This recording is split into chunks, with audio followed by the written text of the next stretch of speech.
Hi everybody, this is Matthew Poes of Poes Acoustics, and David Cook, 7758, has asked me a question. He gave $50, by the way, which I have to call out because that is extremely generous and I really appreciate it. I probably shouldn't say that. I've had it pointed out before that I'm offering up advice that I normally charge quite a bit more for one-on-one than I would for this, but still I feel like through the YouTube channel at least, that's quite a bit. I have a sound isolation question for you. I'm planning to install an all Perlisten 9.4.6 home theater bed layer in walls with an acoustically transparent screen in my upstairs media room, which is 21 feet by 13 feet by 9 feet. Excuse me, no windows. The room has partitioned back and left walls, while the front and right walls are exterior walls. Okay. I'm particularly concerned about the right exterior wall, which is just 12 feet from my neighbor's house. Oh wow, brick to brick. Yeah, that's pretty close. To mitigate sound transmission, I plan to install hush frame all around and use an Isodoor HD for isolation, which is good, but keep in mind those are separate issues. My biggest fear is investing heavily and still disturbing my neighbor, preventing me from listening at or near reference levels.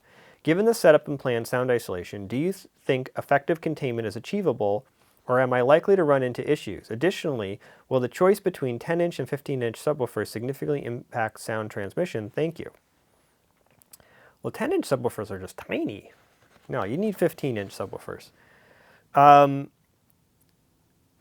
So the answer to this, 12 feet is close enough that you could start to have pretty significant sound get through. I don't want to pretend like that's complete non-issue.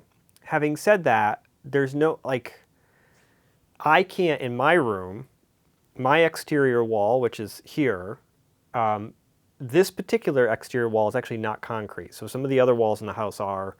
This one is not. It couldn't be because it would basically have to float a concrete over space. And if we had done steel, that might have been possible. But the way we did it, it's not.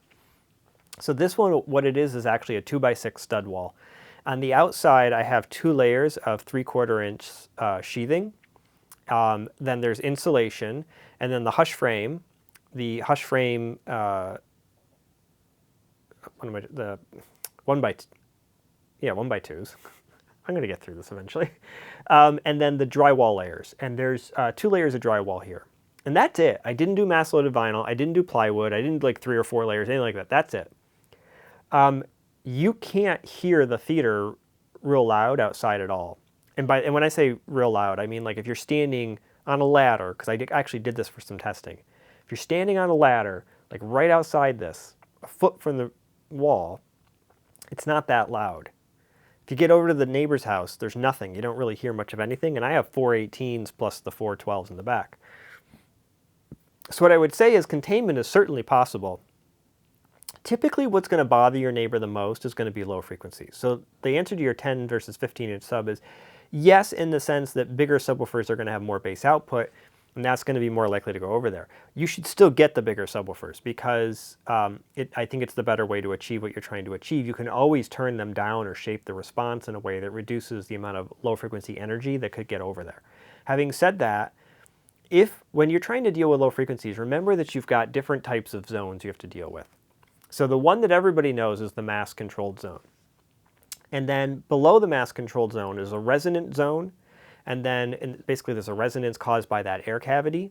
And then below that is actually it's like a pressure vessel. So it's like a pressure controlled zone.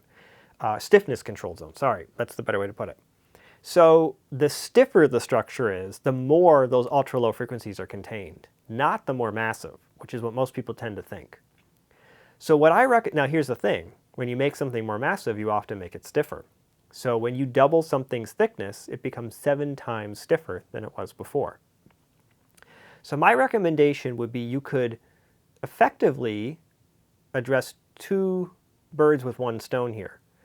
When you're putting the extra layers on your inner layers, use something like hardy board or some other form of high-density concrete board. Make sure you check the specs though, because drywall is typically about 2.5 pounds per square foot for 5/8-inch Type X drywall, something in the range of that.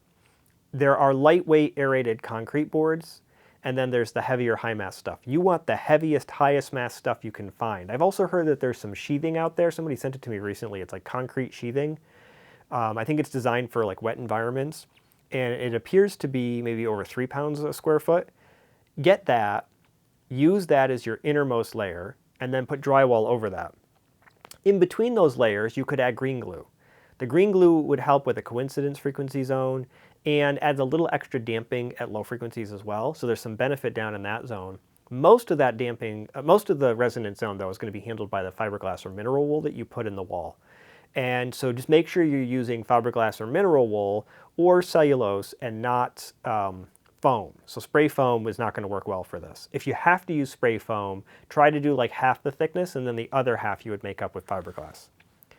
So, you know, the answer to your question is that you can address this issue. It is in fact fixable. I'm trying to see if there's more questions here. There are. Okay. So it looks like it's a different person, so I'll get to that one next. So it is addressable, but like your concern is not completely unfounded. Make sure you've got enough stiffness, enough mass that I think in general you're going to find you're fine.